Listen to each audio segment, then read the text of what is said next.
والسماء ذات الحبک، اور مجھے قسم ہے آسمان کی، ذات الحبک، حبک والا، آسمان کی قسم جو حبک والا ہے۔ حبک کی تفسیر عبداللہ بن عباس سے اور ان کے شاگرد مجاہد قتادہ، ان سے یہ مروی ہے کہ ذات الخلق الحسن المستوی، حبک سے مراد اچھی خلقت والا اور بالکل برابر، یہ آسمان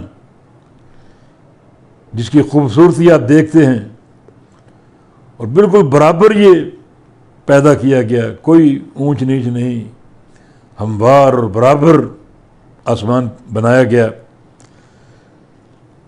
جب یہ کھڈی پر کپڑا بنا جاتا ہے اور کپڑا بالکل صحیح بنا جائے، بالکل صحیح برابر ہو ہر لحاظ سے، تو کہتے ہیں کہ ہابا کا ثوبہ، تم نے یہ کپڑا جو ہے اچھا بنا گیا، بالکل سیدھا برابر خوبصورت، تو یہ حبک اسی سے ماخوذ ہے، حبک، والسماء ذات الحبک، اور قسم آسمانوں کی جو برابری والے خوبصورت۔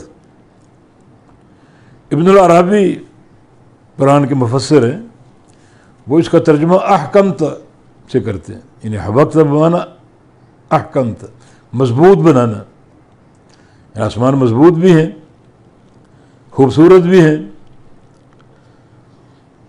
حسن بصری رحمہ اللہ وہ اس کا ترجمہ کرتے ہیں ذات الزینہ، زینت والا، خوبصورت۔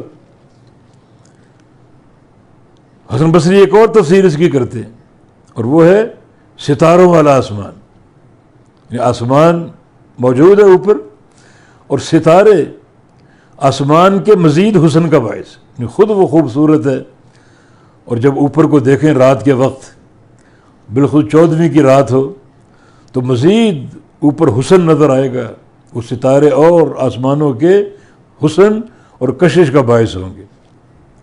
ضحاک ایک محدث مفسر، وہ کہتے ہیں ذات الطرائق، یعنی آسمان جو ذات الحبک ہے، راستوں والا، راستے موجود ہیں اس پر، دروازے موجود ہیں۔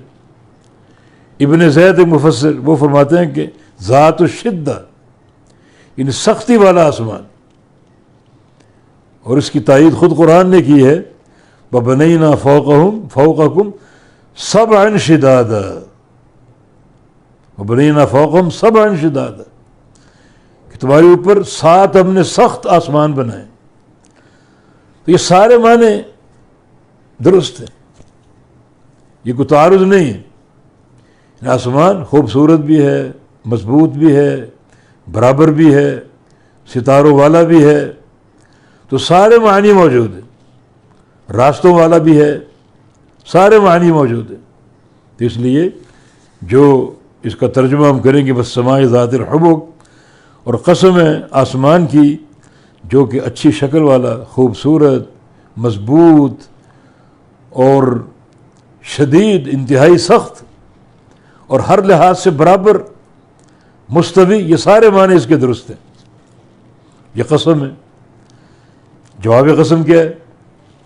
انکم لفی قول مختلف، تم لوگ اے کفار قریش، تم لوگ مختلف باتوں میں ہو، لفی قول مختلف، مختلف باتوں میں ہو، مختلف باتیں کرتے ہو۔ کس بارے میں؟ کہ تو قرآن اور رسول کے بارے میں، کوئی کہتا ہے قرآن آسمانی کتاب نہیں ہے، کوئی کہتا ہے کہ فلاں بشر نے نبی کو سکھائی ہے، کوئی کہتا ہے اساطیر الاولین ہے، یہ پرانے قصے کہانیاں، یعنی مختلف باتیں۔ اس طرح نبی علیہ السلام کے بارے میں کوئی کہتا ہے یہ شاعر ہے، کوئی کہتا ہے ساحر ہے، کوئی کہتا ہے مجنون ہے، مختلف باتیں۔ یا پھر یہ قول مختلف قیامت کے بارے میں، یعنی کسی کو قیامت کا مطلقاً انکار ہے کہ وہ قائم ہوئے گی نہیں، اور کوئی کہتا ہے کہ قیامت کا وقوع شک، اس کو شک ہے وقوع میں۔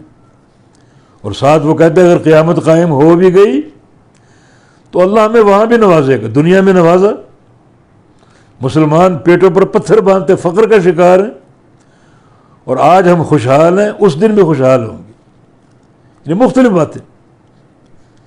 بسم اللہ الرحمن الرحیم. عما یتساءلون عن النبأ العظیم الذی ہم فیہ مختلفون. یہ مقام بھی ذکر کر رہا ہے کہ وہ اس میں اختلاف کرنے والے قیامت کے بارے میں. یہ نبأ عظیم, بڑی خبر, قیامت کا وقوع اور اس کی ہولناکی.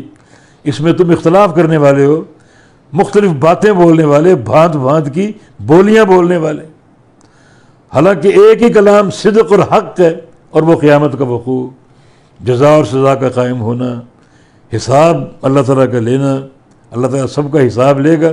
تو یہ ساری چیزیں, یہ قول واحد ہے قیامت کے بارے میں, حق ہے, یہ اسی کو ماننا چاہیے.